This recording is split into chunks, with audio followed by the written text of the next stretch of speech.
She was cutting grass on the practice fields until the club president heard her analyzing tactics in Portuguese, Spanish, and Italian like a seasoned coach. What happened next shocked the entire organization. Most people didn't notice the groundskeeping crew at Riverside United FC, not out of malice, just habit.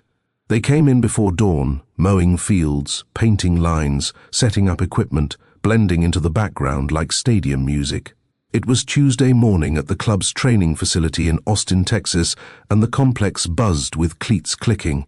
On concrete, players jogging between fields, coaches shouting instructions, and staff clutching coffee like it held the answers. David Morrison, the club's president, was halfway through his walk from the parking lot to the administrative offices when he heard it. A voice, but not just any voice. Tactical, sharp, and flowing through a language he hadn't heard since the club's last scouting trip to Brazil. Portuguese. It stopped him cold. Not because it was Portuguese, but because of who was speaking it. He glanced around, thinking maybe one of the international scouts had arrived early. But then he saw her. A woman in a green groundskeeper's uniform, her dark hair pulled back under a cap, standing near the equipment shed. She was mid-conversation with a young Brazilian player who looked confused and relieved all at once. She was gesturing calmly toward the practice fields, her voice warm and firm, explaining training schedules and field assignments. Morrison narrowed his eyes. He'd seen her before, working the sidelines during games, always professional, always quiet, never made eye contact unless spoken to. He didn't even know her name. But here she was, effortlessly discussing soccer tactics and facility logistics in a language most Americans couldn't even pronounce correctly. As he got closer, she wrapped up the Portuguese conversation and turned toward a delivery driver holding a clipboard. "Donde necesita las nuevas porterías?" she asked fluidly, switching into Spanish. The driver blinked. "Sí, gracias." Then, just as casually, she turned to a visiting coach from France looking at a training schedule. "Les terrains d'entraînement sont de ce côté," she told him in French, pointing with a slight smile. Morrison's jaw clenched slightly, not from anger, but from something else, something tighter, a pinch of guilt. He'd worked in professional soccer for over 2 decades, led international player acquisitions, hired scouts, built youth development programs. Yet here, at his own facility, the most tactically astute person he'd encountered in months had been maintaining fields in silence. He stepped forward, more curious than commanding. "Excuse me?" She turned toward him, startled but composed. "Yes, sir." He smiled faintly. "That was Portuguese, right?" "Yes, sir." "You speak it fluently?" "Yes." "And Spanish? French?" She nodded. "Also Italian, German, Dutch. I understand Japanese pretty well, and I can read some Arabic." He blinked. "You're telling me you speak 7 languages?" "Yes, sir." There was no pride in her tone, no arrogance, just truth, straight as a goal line. He stared at her for a second, trying to catch up to the fact that a groundskeeper at his facility, a woman who maintained fields in silence every morning, was a walking FIFA Congress. "What's your name?" he asked finally. "Maria Santos. Miss Santos, are you free for a few minutes?" Her brow raised slightly. "Now, yes. I'd like to talk to you in my office." He noticed the look of hesitation, not fear exactly, just that built-in reflex people have when they're used to being invisible. She slowly nodded. "All right." Inside his office overlooking the main practice field, Morrison gestured to a chair across from his desk. "Please sit." She sat carefully, folding her hands in her lap, eyes moving slowly across the room. Trophies lined the shelves, jerseys from partner clubs hung framed on the walls, and a tactical board covered in formations sat in the corner. "So, Maria, I'm going to be honest. I didn't expect to have this conversation today."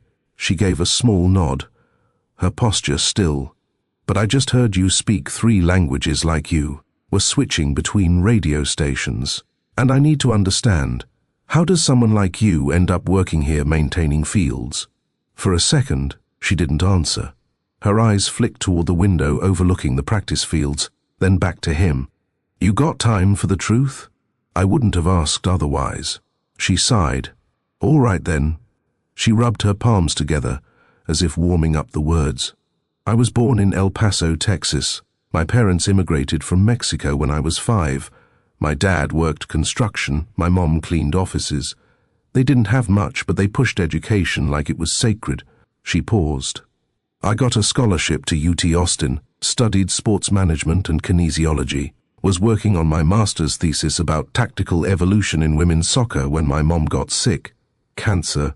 She tilted her head slightly. I came home to take care of her. Then my dad had a heart attack 6 months later. Everything fell apart after that.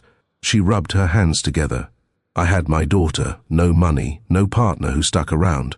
So I worked whatever I could find. Youth league referee, equipment manager at high schools, temp jobs. Eventually, your facilities manager offered me groundskeeping work. Early hours meant I could pick up my daughter from school, pay the bills. That's how I got here. Morrison watched her, listening intently. But I never stopped studying the game, she continued. I watched every match I could, read tactical analyses in 5 different languages, studied formations from Serie A to the Bundesliga. It's what I do. It's the only thing that makes me feel like I still matter. Her voice didn't waver. Most people never asked. They saw the uniform and assumed. That last word hung in the air. Assumed. Morrison sat back in his chair. You ever think about coaching? Scouting? She gave a small shrug. Sometimes. But it's hard to dream when your rent's due. That afternoon, Morrison couldn't concentrate on budget meetings or player contracts. His mind kept circling back to Maria Santos. That kind of tactical knowledge didn't just happen. It took years of study, passion, and natural intelligence. Around 4 p.m., he walked down to the maintenance facility. He found Maria in the equipment room, organizing cones and training bibs. Mind if I bother you again? He asked. She turned, startled. You came down here? He smiled. Couldn't stop thinking about our talk. Listen, I have a favor to ask. What kind of favor? There's a meeting upstairs. The Youth Academy director from Santos FC is visiting, and our translator had to cancel last minute. Can you help? She hesitated for only a second. Portuguese? Yes. 20 minutes later, they were in the conference room. 3 Brazilian coaches sat checking their phones, looking frustrated. Maria stepped in quietly, introduced herself in smooth Portuguese, and began facilitating the discussion.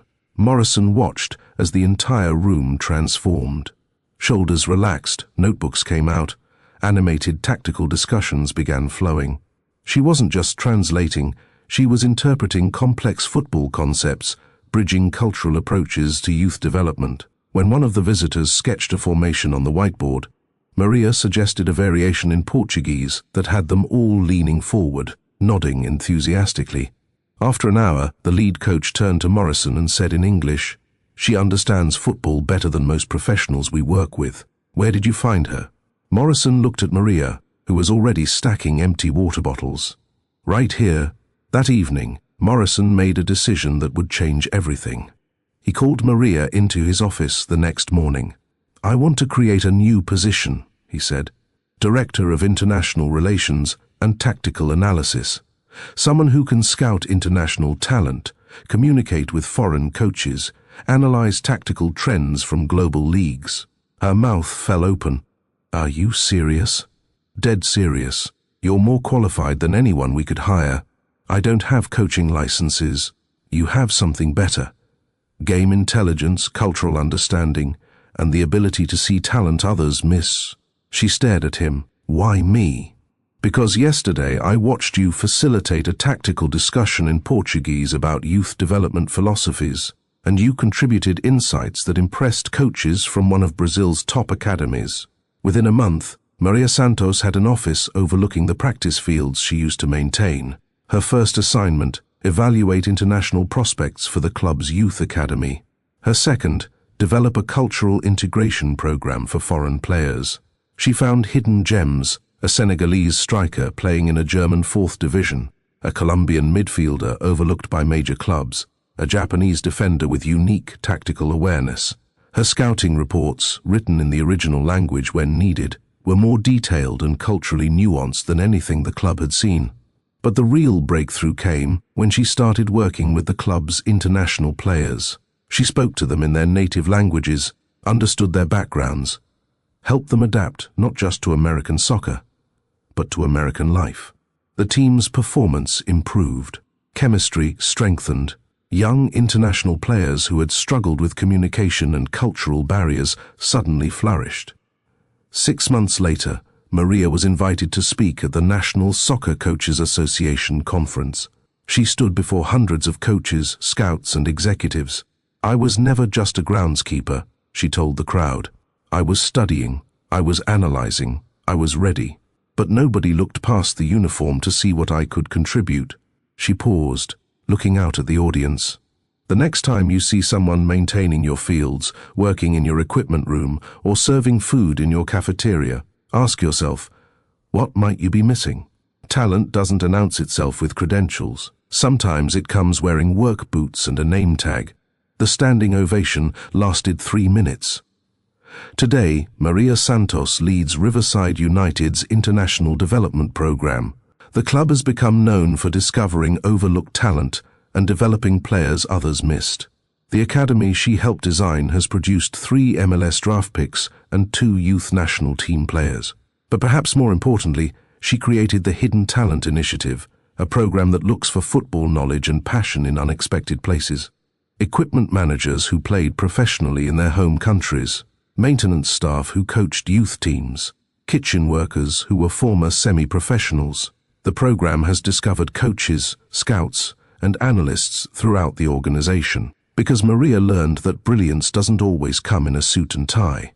Sometimes it comes in work uniforms, speaking multiple languages, cutting grass while dreaming of tactical innovations. Word of Maria's transformation spread beyond Austin. Major League Soccer executives took notice when Riverside United's international recruitment success rate jumped 400% in 1 season. 3 of Maria's discoveries, the Senegalese striker, Colombian midfielder, and Japanese defender, were now starting for first division clubs in Europe. But the real story was happening behind the scenes. Carlos Mendoza, a 19-year-old equipment manager from Honduras, had been watching Maria's rise with quiet intensity. He'd been at Riverside for 2 years, arrived in Texas with nothing but a worn duffel bag and dreams of playing professionally. When injuries ended those dreams, he took whatever work he could find. One morning, as Maria reviewed scouting footage from the Honduran League, Carlos hesitantly approached her office. "Miss Santos?" he said in Spanish. "I know that player. Number 7. Maria looked up from her laptop. "David Martinez? You know him? We played together in the youth academy in San Pedro Sula." "Before I came here," Carlos shifted nervously. "He's better than what that video shows. Much better. The coach there. He only plays his nephew's friends." Maria studied Carlos's face. She recognized something she'd seen in mirrors for years. Someone who knew more than their position suggested. "Sit down," she said, closing her laptop. "Tell me about the Honduran system." For the next hour, Carlos painted a picture of Central American football that no scouting report had ever captured. He talked about players working construction jobs while training, about academy politics that buried talent, about kids who could revolutionize MLS but would never get seen because they didn't have connections. "You've been scouting in your head this whole time, haven't you?" Maria asked. Carlos nodded. "Every day. I watch the training here, compare it to what I know from home. I see things, adjustments that could help players. But who's going to listen to the equipment guy?" Maria smiled. "Someone who used to be the groundskeeper." Within weeks, Carlos became Maria's unofficial assistant scout for Central America. His insights led to the discovery of 3 hidden gems: a Guatemalan goalkeeper playing in an amateur league while studying engineering, a Salvadoran winger whose family couldn't afford showcase tournaments, and a Costa Rican centre-back working in his father's restaurant between training sessions. But Maria's vision was expanding beyond just finding players. She noticed Isabella Rodriguez, the cafeteria supervisor, correcting Spanish-language injury reports that physical therapists had mistranslated. When Maria dug deeper, she discovered Isabella had been a sports physiotherapist in Argentina before immigrating to the United States, where her credentials weren't recognized. "How long have you been watching our players and seeing things we miss?" Maria asked her. Isabella laughed bitterly. 3 years. You want to know why Rodriguez keeps getting that hamstring injury? His running mechanics are all wrong. He's compensating for an old ankle injury that was never properly rehabbed. Within a month, Isabella was consulting part-time with the medical staff. Rodriguez's injury problems disappeared. 2 other players avoided surgeries through her intervention. The janitor from the youth academy, Kwame Asante, turned out to be a former Ghana Premier League player who understood tactical systems better than some of the academy coaches. The security guard, Dmitry Petrov, had coached in the Russian 3rd Division and could identify technical flaws in young players from across the parking lot. Maria wasn't just building a scouting network, she was uncovering an entire shadow organization of football expertise hidden in plain sight. Not everyone appreciated the revolution happening at Riverside United. Richard Thompson, the head of player development and a former MLS player with strong connections throughout American soccer, watched Maria's rise with growing resentment. He'd built his reputation on traditional scouting methods, expensive showcase tournaments, and established pipeline relationships with college programs. "This is amateur hour," he complained to assistant coaches. "We're making personnel decisions based on recommendations from janitors and lunch ladies. It's embarrassing." The tension came to a head during a youth academy coaches meeting. Maria had recommended promoting a 16-year-old Mexican-American player named Diego Morales from the reserve team to the top academy squad. Diego had been overlooked for 2 years despite obvious talent. Based on what evaluation? Thompson challenged. "Who scouted this kid? What showcase did he dominate?" "I've watched him for 6 months," Maria replied calmly. "His first touch is exceptional, his vision is mature beyond his years, and his work rate is higher than any player in our system." "You've watched him? You're not a licensed coach. You don't have playing experience at any competitive level." Maria felt the room's energy shift. Some coaches looked uncomfortable. Others nodded along with Thompson. "You're right," she said. "I never played professionally, but I can see talent, and I can recognize when politics and prejudice are blocking it." "Politics?" Thompson's voice rose. "This is about standards, about proven evaluation methods. Diego Morales has been here 2 years, Maria continued. He's never gotten a fair chance because he doesn't fit your profile. He's not tall enough, not from the right club, doesn't have parents who can afford elite camps." She stood up, pulling out her tablet. "Let me show you something." On the screen was footage of Diego from a reserve scrimmage, edited to highlight specific moments, threading passes between defenders, making runs that created space for teammates, winning balls with perfect timing. "This kid sees the game 3 moves ahead. But you've had him practicing with the reserves because he didn't impress at a single showcase weekend when he was 14. The room fell silent. Even Thompson couldn't argue with what they were seeing on screen. "Give him 3 weeks with the first team," Maria said. "If I'm wrong, I'll stop making player recommendations." Morrison, who had been watching from the back of the room, spoke up. "Deal." 3 weeks later, Diego Morales scored the winning goal in a showcase match against FC Dallas's academy, nutmegging a defender and curling the ball into the top corner. College scouts surrounded him after the game. But the real vindication came when video of the goal went viral on social media. Not because of the skill, though it was remarkable, but because of the story. A kid who'd been overlooked for 2 years, elevated by a groundskeeper turned scout, who saw what others missed. The comments poured in from around the world. "This is why American soccer is broken. Real talent gets buried while connected kids get opportunities. Maria Santos is changing the game." Finally, someone looking beyond the politics. How many Diego Morales are there in youth systems everywhere, waiting for someone to notice? ESPN picked up the story. Then Fox Sports. Soon, Maria was fielding calls from MLS academies, college programs, and even European clubs asking about her methods. 6 months later, Major League Soccer offered Maria a position as Director of Talent Identification Innovation. Her job, revolutionize how the league discovered and developed players, particularly from underrepresented communities. But Maria had a condition. "I want to bring my team," she told the MLS executives during her interview in New York. "Your team?" Carlos Mendoza, Isabella Rodriguez, Kwame Asante, Dmitry Petrov, and a dozen others you've never heard of but should have years ago. She explained her vision, a network of talent identifiers embedded throughout the soccer ecosystem, not just at elite academies and showcase tournaments, but at public schools, community centers, immigrant community leagues, and pickup games in urban parks. We're missing entire populations of players, she told them. Kids whose parents work 3 jobs and can't afford $5,000 in academy fees. Players who are technically brilliant but don't fit traditional American athletic stereotypes. International players who could revolutionize MLS but are working construction jobs because no one knows they exist. The MLS executives exchanged glances. This wasn't how talent identification worked. It wasn't systematic. It wasn't measurable. How do you scale something like this? One asked. Maria smiled. The same way you scale any revolution. One person at a time. One conversation at a time. One assumption challenged at a time. Within a year, Maria's grassroots talent network was operational in 15 MLS markets. The program trained community members, coaches, teachers, youth workers, immigrant community leaders to identify footballing talent and tactical intelligence wherever it appeared. The results were staggering.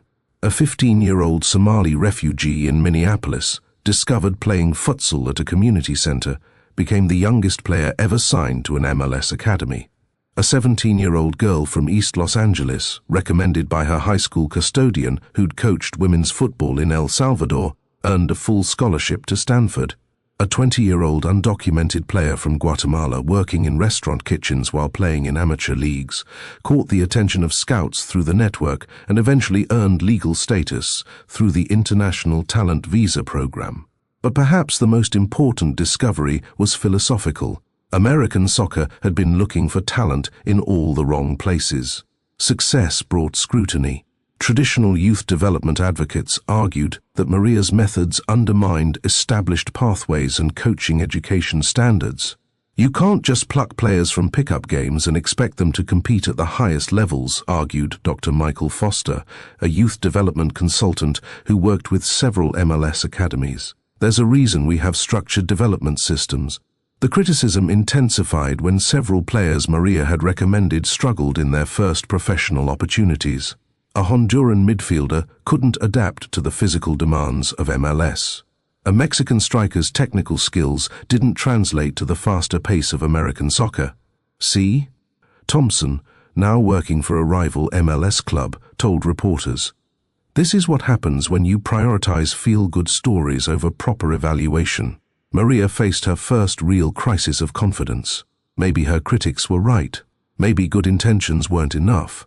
Maybe the system existed for a reason. The breakthrough came from an unexpected source, data. Dr. Sarah Chen, a sports analytics professor at MIT who had been tracking Maria's recommendations, published a study that shocked the soccer world.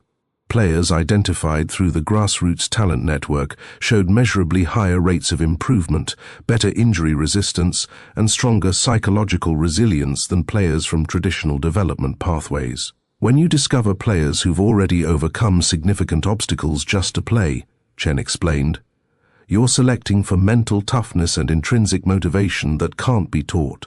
The study also revealed something else. Players from Maria's network brought tactical innovation to their teams. They'd learned to play with inferior equipment, on poor fields, against players with different styles. They were more adaptable, more creative, more resilient. European clubs began calling. Bayern Munich wanted to understand the system. Barcelona sent scouts to observe the network in action. Ajax requested a partnership to identify Dutch players from immigrant communities. 2 years after becoming MLS's Director of Talent Identification Innovation, Maria stood on the sideline at Red Bull Arena, watching Diego Morales make his MLS debut for the New York Red Bulls. In the stands, Carlos Mendoza sat with Isabella Rodriguez and Kwame Asante, all now regional coordinators for the Grassroots Talent Network. Diego's first touch was perfect, just as Maria had predicted years earlier. His vision created 2 scoring chances in the first half. When he scored his first MLS goal, a perfectly timed run and clinical finish, the camera found Maria in the technical area, tears streaming down her face. After the game, a reporter asked her about the emotional moment. 3 years ago, that kid was practicing with the reserves because nobody believed in him, she said.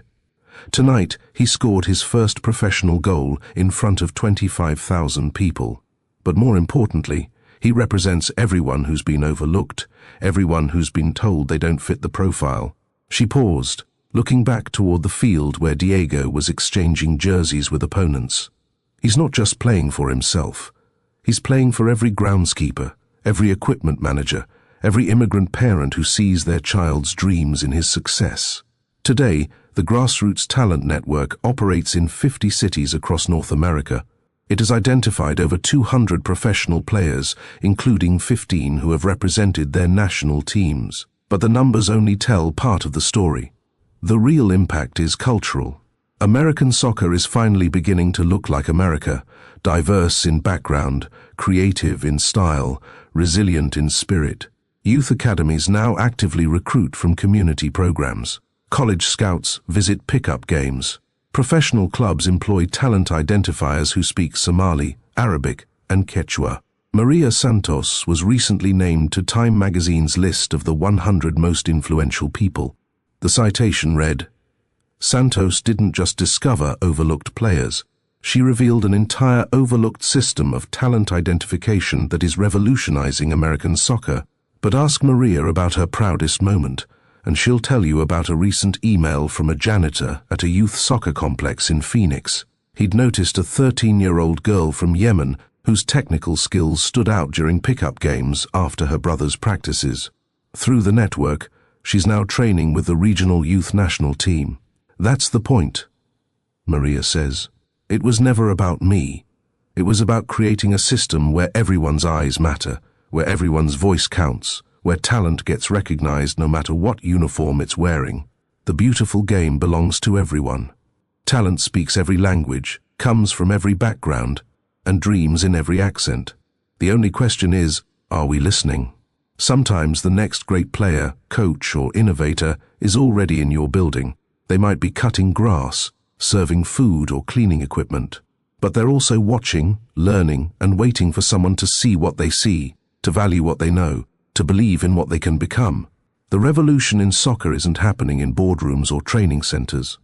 It's happening in conversations between people who love the game enough to look beyond assumptions, beyond uniforms, beyond the way things have always been done. Because in the end, football is the world's game, and the world doesn't look like what we've been looking for. It looks like Maria Santos. It looks like Carlos Mendoza. It looks like everyone we've been walking past without seeing. The question isn't whether there's hidden talent in our midst. The question is, what are we going to do about it?